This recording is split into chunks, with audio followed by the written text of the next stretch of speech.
Fala galera, beleza? Tudo bem? Então, a gente vai seguir, as nossas aulas aí, começando com o capítulo 4, Organizações Internacionais e Sociais. Hoje a minha função aqui é falar sobre a ONU e sobre a OMC, ok? G7, G8, G20, organizações não governamentais, fica para um segundo bloco aí, tá bem? Para a gente fechar o capítulo 4 e o material, para a gente ir com calma, ok? Espero que esteja fluindo tudo bem, né? Que o capítulo 3 a gente já viu começado e trabalhamos de um modo, assim, acredito que suficiente. Aí, gente, olha só, logo na abertura do capítulo, vocês têm o seguinte, né? Vocês têm na página 43, vocês vão ter dois mapas aí. Um mapa sobre a população mundial e sobre a repartição das riquezas. A gente vai observar, por exemplo, né, que a Índia e a China são os países mais populosos do mundo, ok? E que a Europa, de modo geral, é o continente menos populoso, tá? A África é mais populoso que a Europa, ok? O Brasil tem uma população exorbitante. Os Estados Unidos é um país relativamente populoso, acredito que o quarto mais populoso do mundo. Mas aí nós vamos fazer a seguinte comparação, tá? Nessa comparação aqui, nós vamos observar que os países, os menos populosos, são os mais ricos e concentram a maior quantidade de riqueza em mãos. Você vê, quando você compara o continente europeu, ele é bem menos populoso que a Índia e a China, mas tem uma concentração de riqueza, o continente europeu, não é o país. Tem uma concentração de riqueza maior do que a China e do que a Índia. Embora a China hoje seja a segunda economia do mundo e o país e o maior exportador do mundo. Tá bem? Você vê, por exemplo, o continente africano, na sua página 43 aí, ó, né? É um continente relativamente populoso, mais populoso que o continente sul-americano, tá? Só que na distribuição de riqueza é um dos continentes mais pobres do mundo. E como isso é visto pelas organizações internacionais? Como isso é visto e tratado pela ONU? Como a OMC interfere nisso aí? Bom, a gente vai observar o seguinte: vocês vão ter aí alguns conceitos, né, de organizações internacionais. Essas organizações surgem a partir de acordos feitos entre nações, feito algumas nações. Existe um acordo entre nações, né, levanta-se uma pauta para depois colocar em prática a partir de um acordo, ok? Para que um acordo seja feito é necessário que todos estejam partindo da mesma opinião, do mesmo ponto comum, tá legal? E aí, gente, o que acontece? Né? Eu tenho uma foto aí da ONU, beleza? Tudo bem? Deixa eu colocar nessa imagem aí para vocês a respeito da ONU.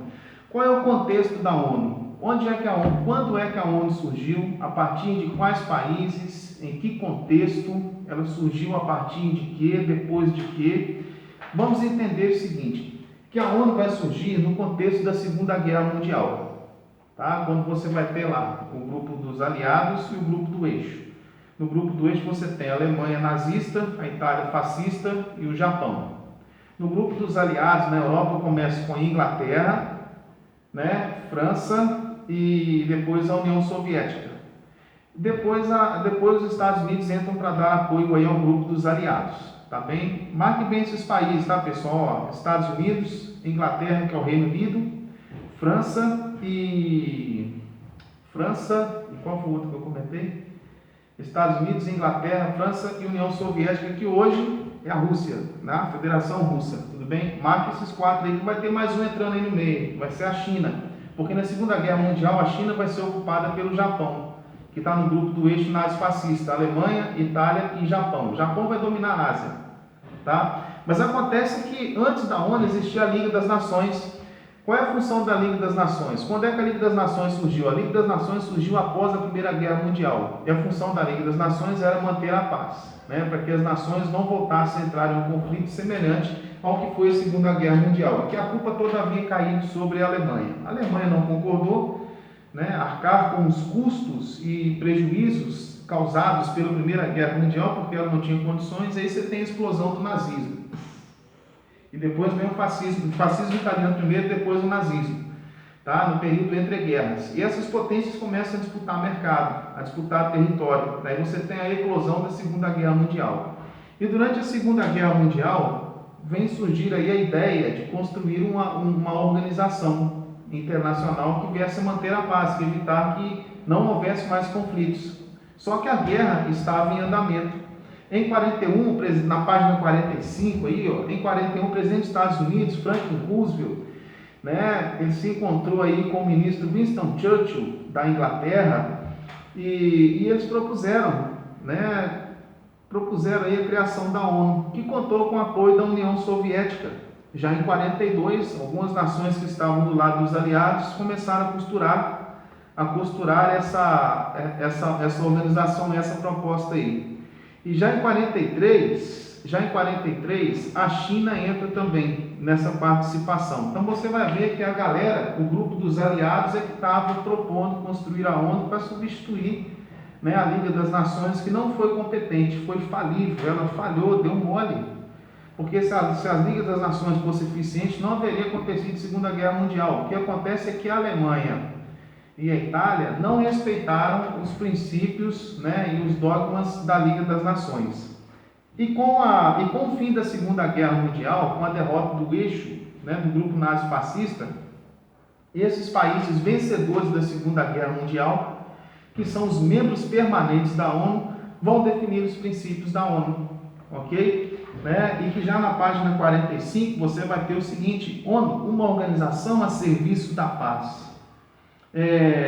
Que os Estados Unidos e a ex-União Soviética definiram que não havia assim, limite para a entrada de países. Todos os países, tanto da África quanto da Ásia, da América, de todos os continentes, poderiam fazer parte da ONU. Né? Hoje a ONU conta com mais de 190 países membros. Mas qual que é o contexto aí, pessoal, do pós-Segunda Guerra Mundial? Bom, nós vamos tratar aí de um contexto econômico. Né? Já na década de 80, a chanceler Margaret Thatcher, desculpa pessoal, Margaret Thatcher e o presidente americano Ronald Reagan vão definir o seguinte: o que vai reger o mundo agora vai ser a política neoliberal, né? Porque a questão esses países desenvolvidos, eles investiam muito nos países subdesenvolvidos, ok? Para resolver a questão da pobreza, da fome dos países africanos, se bancavam muito isso, estava saindo muito caro. Eles disseram: isso não é responsabilidade nossa, tá? Isso não é responsabilidade nossa. A pobreza era fruto de problemas internos e não de políticas econômicas internacionais, entre aspas, né? Porque as políticas econômicas internacionais podem sim prejudicar, né, algum país em algum acordo econômico comercial pode ficar na pior, né, pode ficar em desvantagem, e nessa desvantagem esse país desenvolvido se sobressai e pode gerar danos para a sua população, tá bem? Ok? E aí, gente, nessa política neoliberal, né, Margaret Thatcher e Ronald Reagan propõem a abertura do mercado. Aí nós vamos, né, alcançar o ápice do neoliberalismo atualmente. Hoje, já na década de 90, Fernando Henrique Cardoso privatizou uma série de empresas e indústrias públicas estatais. Tá legal? Né? A própria Vale, que era uma estatal, pertencia ao Brasil, foi vendida, hoje é do setor privado. Então você tem essa proposta aí. Tá? E um dos grandes problemas discutidos pela ONU também foi essa diferença, essa distância entre países ricos e países pobres. Nós vimos aí que a ONU surgiu para evitar que houvesse novos conflitos, mas após a criação da ONU, você tem aí uma lista de conflitos, né? A ONU não conseguiu evitar uma série de conflitos. Vou citar alguns para você, eu vou brincando com esse troço aí até o final da aula, gente. Você vai ver aí que a ONU, né, não conseguiu evitar a Guerra das Coreias, não conseguiu evitar a Guerra do Vietnã, a Revolução Islâmica, a Guerra do Irã e Iraque, da União Soviética com o Afeganistão, a Guerra do Kuwait em 90, né, a crise dos Balcãs, tá? De 91 a 95, os Estados Unidos invadiram o Iraque em 2003, passou por cima da ONU. Né, os atentados que aconteceram, Nós temos aí a Primavera Árabe nos anos 2010, 2011, 2013, a queda de regimes totalitaristas no continente africano. A ONU também não conseguiu evitar hoje a guerra da Síria. Então a gente tem um questionamento aí. Se a proposta é manter a paz, mas ela não conseguiu fazer com que a paz fosse mantida, evitar uma série de conflitos que geraram danos aí, prejuízos muito grandes para as nações que estiveram dentro desse conflito. Tá bem? Para fechar, pessoal, eu venho a tratar da OMC, ok? Da Organização Mundial de Comércio. Tá? A função da Organização Mundial de Comércio, na página 49, está em fiscalizar as relações econômicas e comerciais entre as nações. Tá? Como se fosse um fiscal, para não deixar que uma nação se sobressaia de modo negativo. Vou traduzir em linguagem popular, que uma nação passa a perna na outra. Que um esteja roubando, tirando uma vantagem de modo ilegal dentro de uma relação comercial. Essa aí é a função da OMC. Tá? Você tem duas coisas aí na página 49 da OMC, da Organização Mundial do Comércio, que ela fiscaliza as medidas protecionistas e os subsídios. O que são as medidas protecionistas? São os tributos que se colocam sobre produtos importados. Ficou claro para vocês? Espero que sim.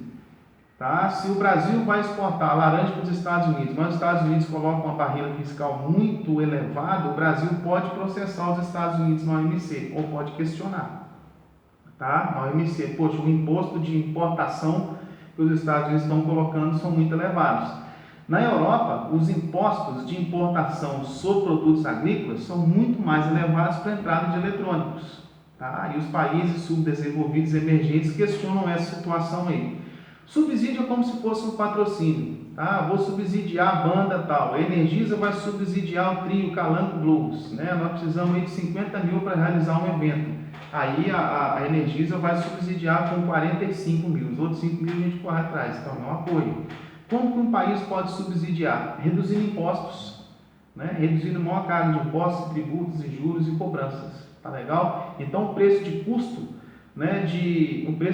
na produção de uma cultura agrícola, por exemplo, sai muito mais baixo do que os Estados Unidos conseguem oferecer muito mais subsídios a seus produtores do que o Brasil. Então fica muito mais barato para o americano produzir soja do que o brasileiro.